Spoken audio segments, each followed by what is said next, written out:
Hey everyone, it's your girl B of N.I.A Natural Hair, and today we're going to get into this lace front tutorial.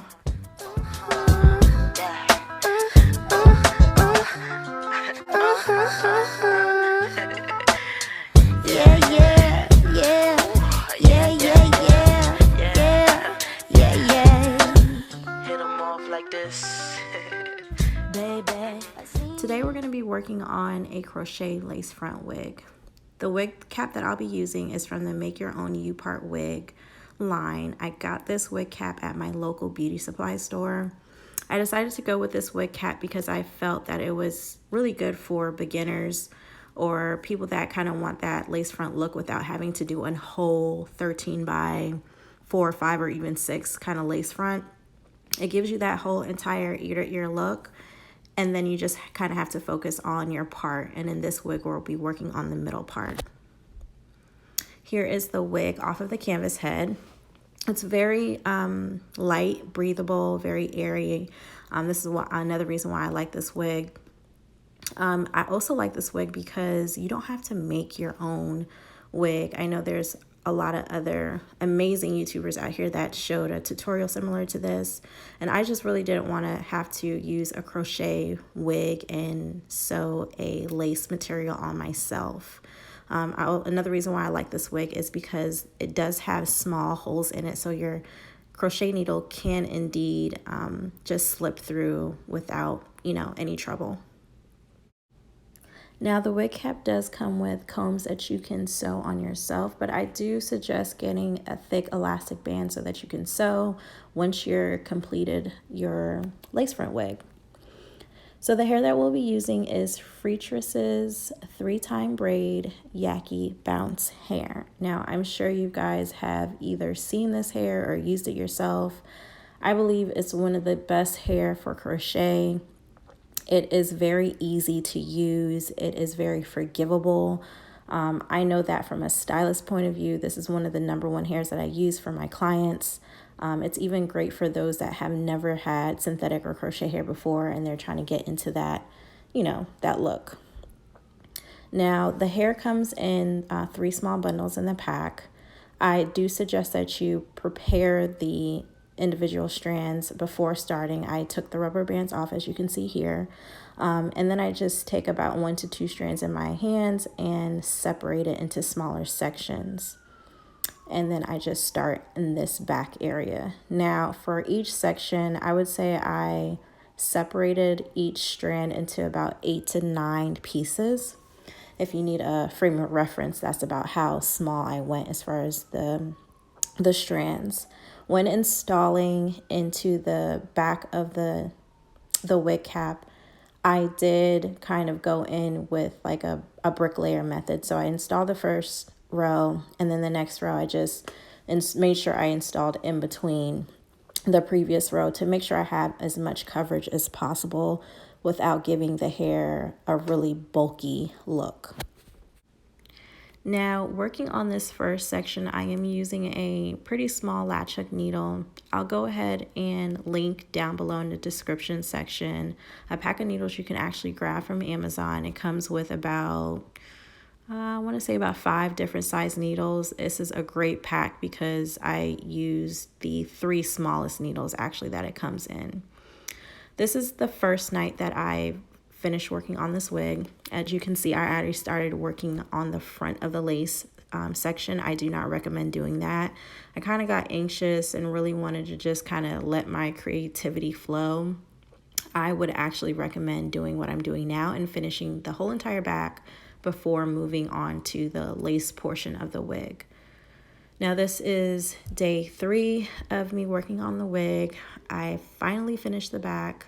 Well, not finally, I ended up doing like 1 to 2 hours a day, and it took me about 6 days to finish the wig, a total of about 8 to 9 hours. When you're working on this wig or a wig like this, a lace front wig that you kind of want to experiment with, I definitely recommend taking your time.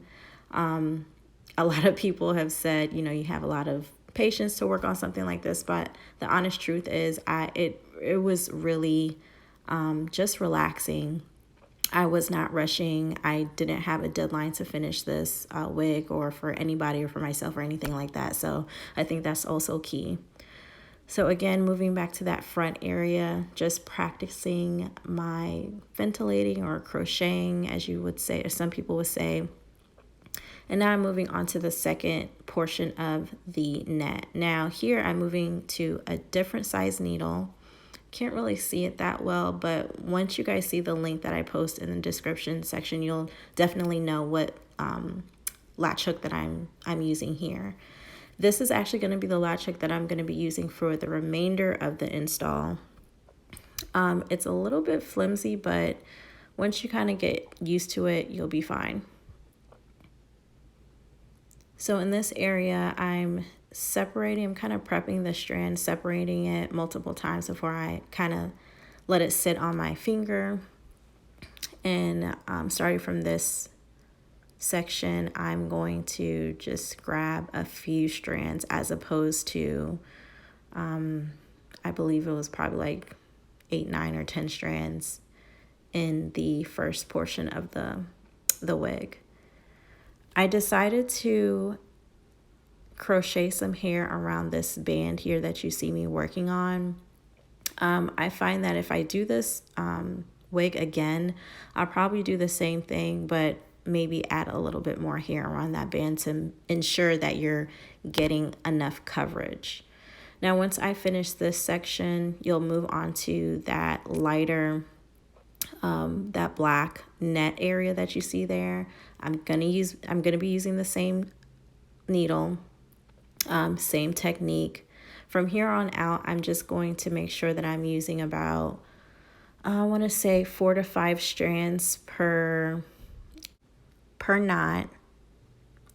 And then, as you can see here, this is another day's work of me working on this wig. I ended up working on one half and then finishing on the other half. It's another thing I do not recommend you do.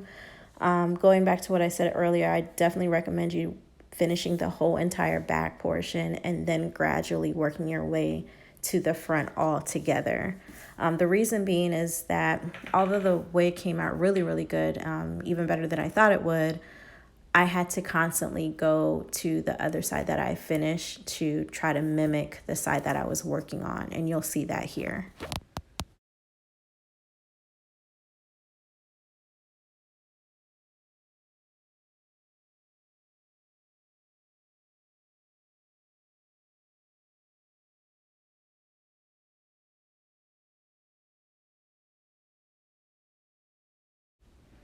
All right, so we are halfway done with the front, as you can see.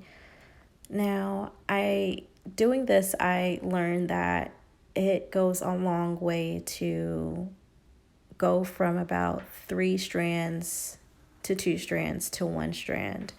Doing that 3, 2, 1 when you're installing the hair into your lace really gives the most natural look possible.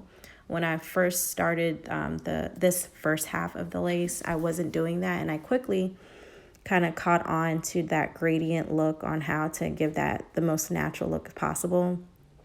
And that is what's really helps. Now here I'm doing the same thing that I did before, kind of opening my strand up like so. And I'm doing that so that when it relaxes on my hand, it's easier to pick up just a few strands at a time. If you don't open up the strand, it's kind of hard for you to pick up 1, 2, 3 strands, depending on where you're installing the hair. Now, what I really want to show you guys is what I learned doing the front of this wig cap. Now you see this band here that I'm pointing to right here, this band here. Now, one of the things that I mentioned before is kind of installing the hair on the net all at the same time. When working on this band, this is one of the reasons why you want to do so, is so that you can kind of remember how you're installing the strands as you're getting to what would be your edges on the cap.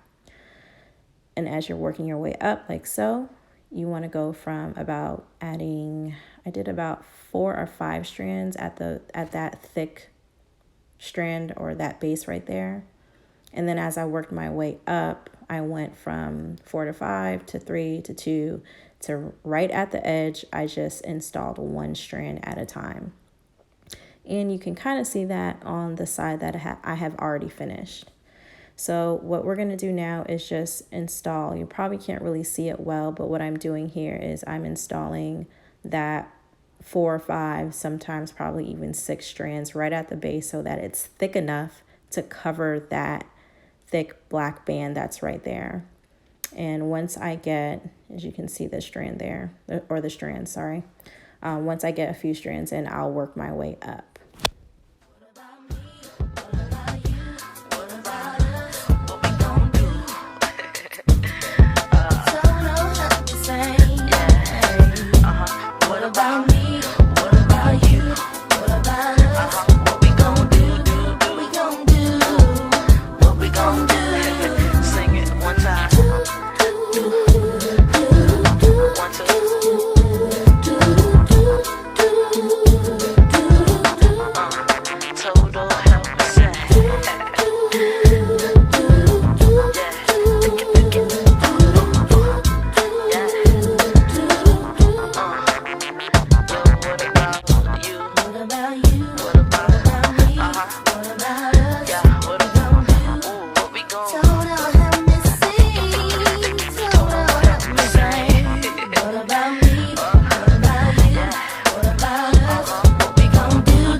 Thank you so much for stopping by my channel. Thank you for giving this video a chance. If you did like this video, please give it a thumbs up. Please go ahead and hit that subscribe button. During this time, I'm definitely going to try to give you guys more videos, more tips, more tricks, anything and everything that I can think of. If you guys have any questions, please leave a note below in the comment section. And if I forgot anything, just let me know. I'll try to answer as best as I can. Thank you guys again.